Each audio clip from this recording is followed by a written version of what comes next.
आपका मेरे चैनल में स्वागत है। आज हम आपको सोमवार के दिन भगवान शिव की पूजा यानी कि शिवलिंग की पूजा के लिए किए जाने वाले उपाय एवं नियम के बारे में संपूर्ण माहिती प्रदान करूंगा। सोमवार का दिन भगवान शिव को समर्पित है। उनकी पूजा अर्चना करके भोलेनाथ को प्रसन्न करने का दिन होता है।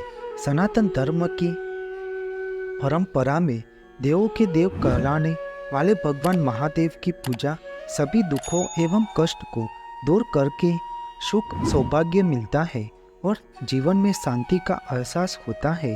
मान्यता है कि भगवान शिव की पूजा के लिए समर्पित सोमवार के दिन विधि विधान से पूजा करने पर भगवान शिव शीघ्र ही प्रसन्न होकर अपने भक्तों पर कृपा करके उनकी सब मनोकामना पूर्ण करते हैं। इसलिए तमाम शिवालयों में सोमवार के दिन भगवान शिव के मंदिरों में भक्तों की भारी भीड़ लगी रहती है।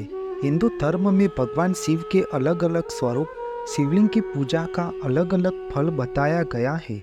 जैसे पारे से बने शिवलिंग के बारे में यह मान्यता है कि जहाँ उनकी पूजा होती है वहाँ पर धन की देवी माता लक्ष्मी और धन के देवता कुबेर भगवान साक्षात विराजमान रहते हैं और भगवान शिव की कृपा से साधक का घर धन धान्य से भरा रहता है।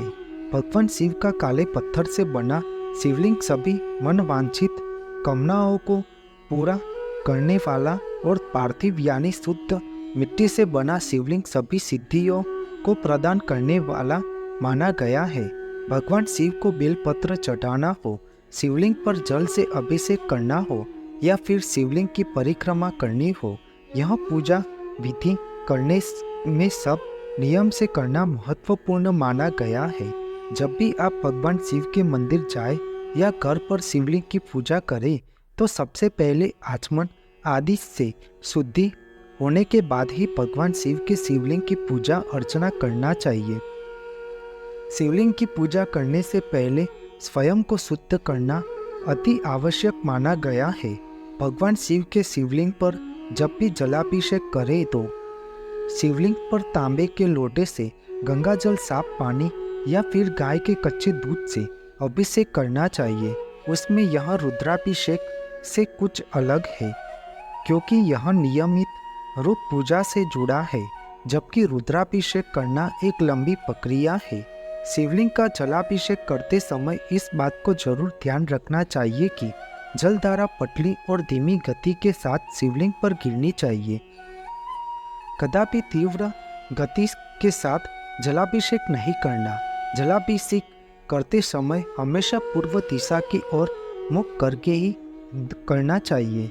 साथ ही उस बात का ध्यान रखें कि शिवलिंग का जलाभिषेक बैठकर या झुककर करें। सीधे खड़े होकर जलाभिषेक नहीं करना चाहिए। भगवान शिव की पूजा बेलपत्र के बिना अधूरी माने जाते हैं। 3 पत्तों वाला साबुत बेलपत्र ही भगवान शिव को अर्पण करना चाहिए। बेलपत्र को चिकने सतह की तरफ से शिवलिंग पर चढ़ाना चाहिए। बेलपत्र के अलावा शिवलिंग पर भांग, धतूरा, आंकड़ा या मदार का फूल, समी के पत्ते आदि भी भगवान शिव को अर्पित कर सकते हैं। इससे भगवान शिव अति प्रसन्न होते हैं।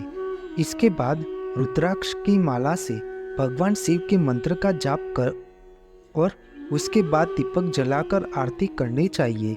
भगवान शिव के शिवलिंग की परिक्रमा में शिव पूजा के दौरान कभी भी शिवलिंग की पूरी परिक्रमा नहीं करनी चाहिए। शिवलिंग के बाईं तरफ से परिक्रमा शुरू करें और अर्धचंद्राकार स्थिति तक पानी की आदि परिक्रमा करें कि वापस अपने स्थान पर लौट जाना चाहिए।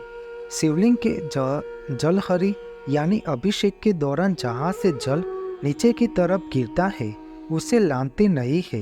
इस वजह से हमेशा शिवलिंग की आदि परिक्रमा करने का विधान माना गया है।